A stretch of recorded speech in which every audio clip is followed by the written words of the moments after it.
மகாபெரிவாச்சரணம். பகவத்கீதை 8வது அத்தியாயம் அக்ஷர பிரம்ம யோகம். இதை அழகா ஒரே லைனில் எப்படிங்க சொல்கிறது அப்படின்னு பார்க்குறீங்களா? இதுதான் இப்போ நம்ம இத்தனை நாளாக கேட்டுட்டு இருந்த கேள்விக்கும் மொத்தத்துக்கும் சேர்த்து ஒரு பதில் சொன்னாங்க. அந்த பதிலை நம்ம ப்ராக்டிஸ் பண்ணி பார்க்குறோம். அப்போ நம்மளுக்கு என்ன ரிசல்ட் கிடைக்குது அப்படின்னு பார்த்துட்டு அதுக்கு ஒரு மனசு நம்மளுக்கு வந்திருக்கும் இல்லையா? அடடா இப்படி இருக்கே அப்படி இருக்கேன்னு சொல்லிட்டு அந்த சந்தேகங்களுக்கு பதில் சொல்கிறது தான் இந்த அக்ஷர பிரம்ம யோகம். அப்போ அவர் என்ன சொல்கிறார் அப்படின்னா, never give up on your self. இப்போ புரியுதாங்க? ஏன் அப்படின்னா, ஞானம் அப்படிங்கிறது நம்ம நினைக்கிறது மாதிரி ரொம்ப எளிமையானது கிடையாது அப்படிங்கிறது இப்போ தெரிஞ்சிருச்சு. ஏன் அப்படின்னா, அர்ஜுனன்ட்ட என்ன சொன்னார் கிருஷ்ணர்? இதெல்லாம் நீ செய்யணும், பற்றை விட வேண்டும் அப்படின்னு சொன்னார். சதா சர்வ காலம் என்ன நினச்சிக்கோன்னு சொன்னார். பலன்களை எதிர்பார்க்காதேன்னு சொன்னார். இது அத்தனையும் சொன்னவர் இதையெல்லாம் செஞ்சு ஞானியாக முடியும் அப்படின்னு சொன்னார். ஏன்னா எல்லா குணமும் நானாகத்தான் இருக்கேன் அப்படின்னு சொல்லிட்டு கடைசியாக என்ன சொல்லி முடிச்சாரு? என்கிட்டயே ஒன்றிய சிந்தனையோடு இருந்தால் என்னை அடைய முடியும் அப்படின்னு சொல்லிட்டார். நம்ம என்ன நினைச்சோம்? ஆகா இது ரொம்ப ஈஸியாச்சு, என் நேரம் கண்ணு நினைச்சிட்டு இருக்கலாமே அப்படின்னு நம்ம நினைச்சா, அப்பதான் அன்னைக்கு தான் எத்தனை இடைஞ்சல் வருமோ அத்தனை இடைஞ்சல் வரும், எத்தனை சோதனைகள் வருமோ அத்தனை சோதனைகள் வரும். இது என்னடா இவ்வளவு சோதனை வருதே அப்படின்னு நம்மளே பயந்துருவோம். கண்ணன் நினைக்கிறோன்னு சொன்னதுக்கே இத்தனை சோதனையா அப்படின்னு சொல்லிட்டு நம்மளுக்கு ஒரு எண்ணம் கூட வரும். அப்படின்னு கூட வச்சுக்கலாமே. ஏன் அப்படின்னா, ஒரு இன்டர்வியூக்கு போனாலே எத்தனை கேள்வி கேட்டு அதுக்கப்புறம் தானே அந்த கம்பெனிக்கே செலக்ட் பண்ணுறாங்க. அப்படின்னா கண்ணன் எவ்வளவு பெரிய பகவான், எத்தனை பெரிய பரம்பொருள். அவனை அடைய வேண்டும் என்றால் இந்த ஆத்மா எவ்வளவு பியூராக இருக்கணும் இல்லையா? நம்மக்கிட்ட இருக்குங்க ஏகப்பட்ட கர்மா கணக்கு, அவ்வளவு இருக்குது. எவ்வளவு அழுக்குகள் இருக்கோ மனசில் அத்தனை இருக்குது. அது பூரா நம்ம தொடச்சி எடுத்து சுத்தமாக வச்சுருக்கணுமே. அதுக்கு இந்த சோதனைகள். அப்போ அவர் என்ன சொல்கிறார் அப்படின்னா, இத்தனை சோதனை வந்தாலும் உன் மனசில் எந்த நிற்கணும் அப்படின்னா, அந்தர்யாமை இருக்கக்கூடியது நான் தான் அப்படின்னு நினைக்கணும். அதே சமயம் நான் சொன்னேனே, மரணிக்கும் பொழுது என்னை நினைத்தால் அப்படின்னு ஒரு விஷயத்த சொன்னேனே. ஆமாம், என்னை நினச்சா என்னைய சேர்றான் அப்படின்னா அதையும் சொல்லி முடிச்சிடுறாரு.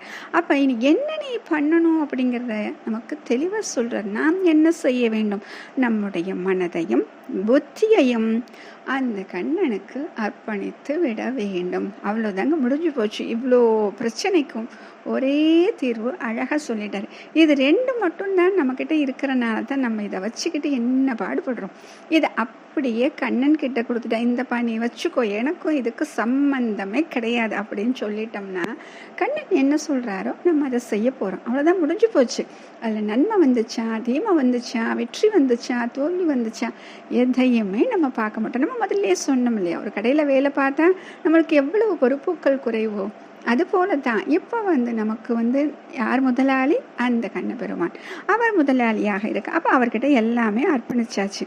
இப்போ நீ போர் செய் அப்படின்னு சொல்லிட்டு அர்ஜுனன் கிட்ட சொல்லிட்டார். இப்போ இந்த அர்ஜுனன் கிட்ட சொன்னது யாருக்கிட்ட சொல்றாரு? நமக்கும் சேர்த்து தான். முதலே சொன்னோமே, நாம் ஒவ்வொருவரும் ஒரு அர்ஜுனன் தான். அப்போ சதா சர்வ காலமும் அவனை தியானிக்க வேண்டும் அப்படின்னு சொல்லியாச்சு. அப்போ அந்த தியானிக்கும் பொழுது அவர் எப்படி இருப்பார் அப்படிங்கிற ஒரு விஷயம் நமக்கு இருக்கு இல்லையா? உடனே வந்துருவாரா அப்படி நினச்சோடனே கண்ணன் வந்துருவார் அப்படின்னா, அவர் எவ்வளவு அப்பாற்பட்டவராக இருக்கார். நினச்சோடனே வர முடியுமா அப்படின்னா, மனசு அது கட்டுப்படுமா அப்படிங்கிற ஒரு விஷயத்தை பார்க்கணும். அப்போ அந்த கட்டுப்படுத்துவதற்குத்தான் சதா சர்வ காலமும் நினைத்து கொண்டே இருக்குது. ஏன் அப்படின்னா, மனசு என்ன அப்படின்னா, நாம் என்ன நினைக்கிறோமோ அதுவாகவே ஆகிவிடுகிறோம். அப்போ சதா சர்வ காலமும் அவனை நினைத்து நினைத்து நாமும் அவனாகவே ஆகிவிடுகிறோம். இப்போ இறக்கக்கூடிய தரவாயில் கூட நம்மளுக்கு என்ன ஞாபகம் இருக்குன்னா, கண்ணனோட ஞாபகம் மட்டும்தான் இருக்கும். வேறு யாரோட ஞாபகமும் நம்மக்கிட்ட வரவே வராது. அப்போ அந்த சமயத்தில் நமக்கு அந்த யோகம் இருக்கிறனால புருவங்களோட மத்தியில் பிராணனை நிலைநிறுத்தி பக்தி பூர்வமான மனசோட கடவுள்கிட்ட மனசை ஒருமுகப்படுத்த முடியும். அப்போ நம்ம யாராயிரும்? திவ்ய புருஷனாக ஆயிரும்.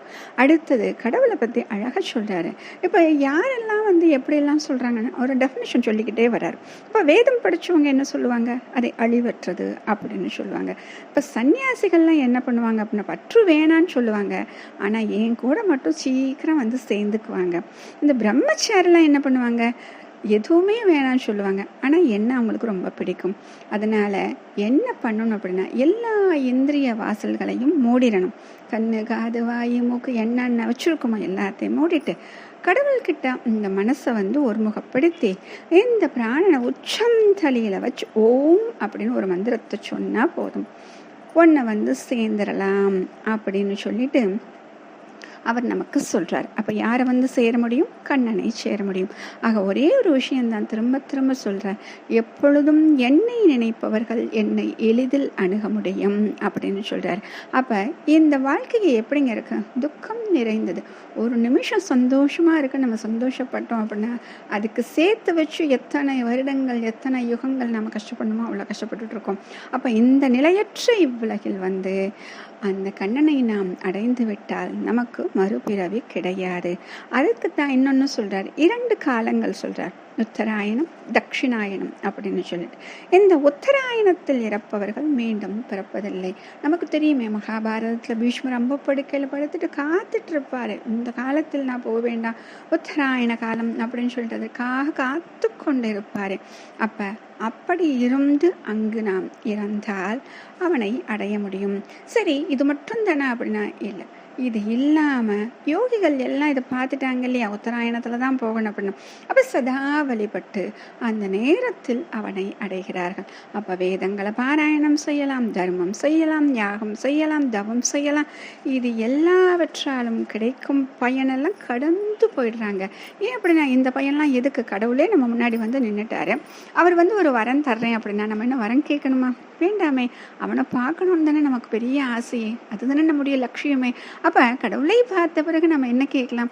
ஒன்னையே பார்த்துட்டேன், எனக்கு இன்னும் வரம் கொடுத்து என்ன ஆக போகுது, இப்படியே உன்னை பார்த்துட்டு இருந்தா போதும்னு சொல்லிட்டா முடிஞ்சே போச்சு. இதுதான் நாம் இந்த யோகத்தில் கற்றுக்கொண்ட விஷயம்.